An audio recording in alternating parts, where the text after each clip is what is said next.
One of the fundamentals of democracy is to cast your vote. Tomorrow, don't blame anybody if your vote is not cast. Because quite often what we see is that people assume that they have the voter's ID in the place where they're residing. On the last day or the day of voting, they run around like headless chickens trying to find and often say, "Arey, mera naam nahi hai, kal tak to mera naam tha. Last time I voted, where's my name gone now? I have the voter ID card, but I don't have a vote." Voter ID card is not a kind of a document that entitles you to vote. You need to check each and every time whether your name is there in the voters list.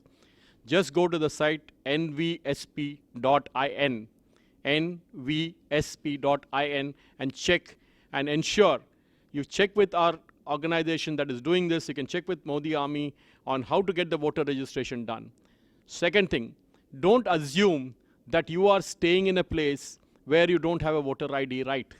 You have. If you've been staying for more than 6 months in a place where you are, for example, if you're in Hyderabad, but you're originally from, say, UP or Bihar or even Kolkata, you can still vote in Hyderabad, provided you submit 3-4 vital documents. What are the documents we need?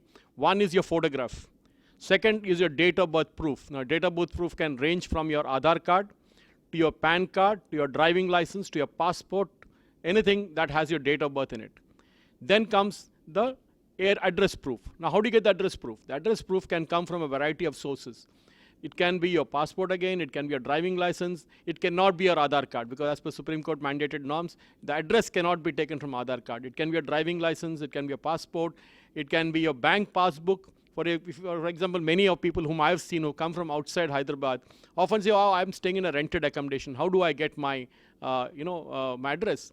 Even your rent agreement, lease agreement with the owner, that is also good enough to take your entire details. So please ensure that your voting is done in a proper manner for that. Because if you don't cast your vote, if you don't exercise your right, don't ask for your rights. That is the basic flaw here. Please understand. Don't assume that mera ek vote se kya hone wala hai. A lot of things can happen. A voting day is not meant to be a holiday. It is not meant for a short vacation. You have to stand in line, you have to vote. But before getting into that, please contact our volunteers who will be there from next week onwards. They'll be there everywhere in the IT district, in every part of the constituency, to ensure that your names are registered. In this particular link also, you will have our telephone numbers and email IDs to contact. Contact us and we will help you register as a voter. Please exercise your fundamental right. This is your right. A hard-fought battle that we won against the British is to be a democracy. And if you don't exercise your right, as I said, you have no right to complain about bad roads, leaking drainage, or even a politician who got elected wrongly. It is your mistake that you didn't vote. So get yourself registered right now. Thank you.